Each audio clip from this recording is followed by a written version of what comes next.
arrive parfois qu'un besoin s'impose, sans jamais parvenir à se nommer, comme une intuition, une présence discrète qui persiste sans jamais réclamer d'être comprise.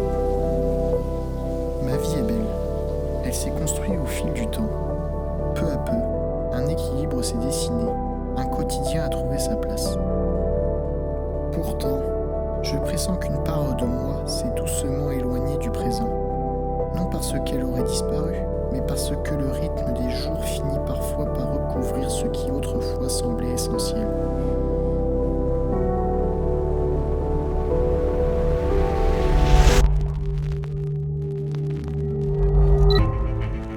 Alors revient ce désir de partir, non pour fuir, mais pour retrouver un espace où plus rien ne définit celui que je suis. Un espace où chaque pas retire davantage qu'il n'ajoute. Et je ne pouvais imaginer entreprendre cette traversée avec quelqu'un d'autre. Avec le temps, j'ai compris que certaines présences ne révèlent pas de la proximité. Elles traversent simplement les années, où les distances changent, où les vies s'éloignent.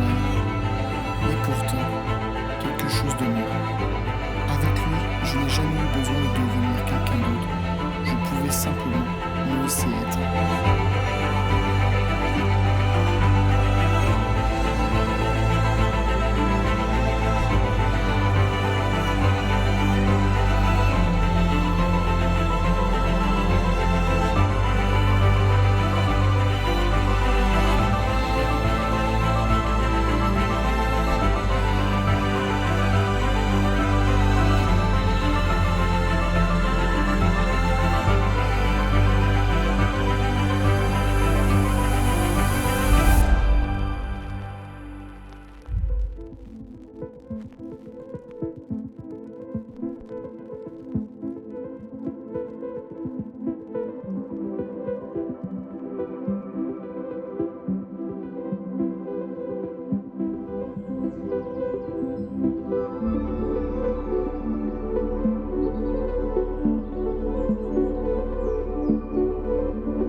Au départ, je pensais connaître l'effort.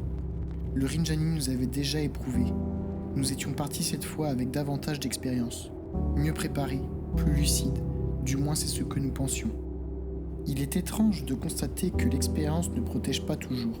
Elle rend parfois simplement plus confiant. Et cette certitude porte parfois ses propres illusions. Nous avons sous-estimé cette montagne, non par arrogance, mais parce que l'on oublie facilement ce que certaines distances ne se mesurent pas en kilomètres. Elles se mesurent dans ce que le corps accepte encore de donner. Puis, quelque chose s'est déplacé. La fatigue a cessé d'être un obstacle. Elle est devenue une manière d'habiter le présent. Peu à peu, le temps perdait sa forme. Hier s'effaçait, demain n'existait plus. Il ne restait que le mouvement, un pas après l'autre. À mesure que le corps ralentissait, le regard, lui, s'ouvrait.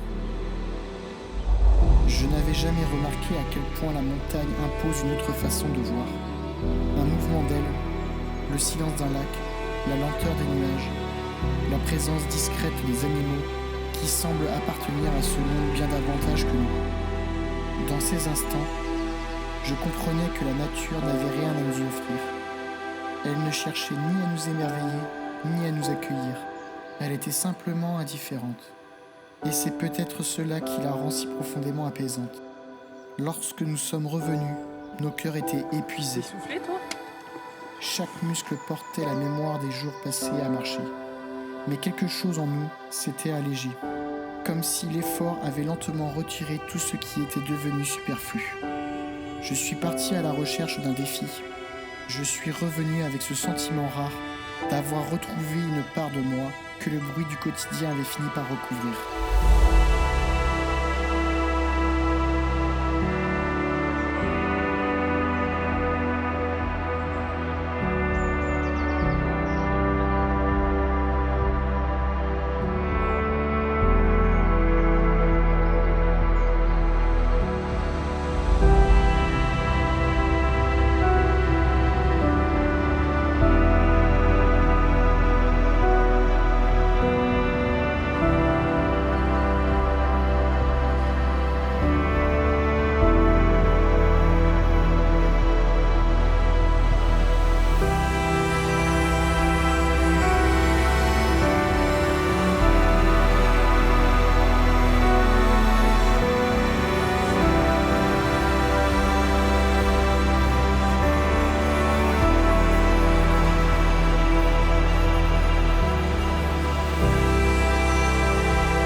Il y a des choses que l'on ne parvient jamais véritablement à comprendre. Elles ne deviennent pas plus claires avec les mots, ni avec le temps. Elles se déposent simplement, quelque part, sans explication. Et puis il faut simplement continuer, sans chercher davantage. Je crois que je n'étais pas venu chercher une réponse, juste un mouvement. Quelque chose qui me rappelle que tout ne se fiche pas. Mais peut-être que certaines traversées ne prennent véritablement fin qu'une fois que l'on recommence à vivre comme avant.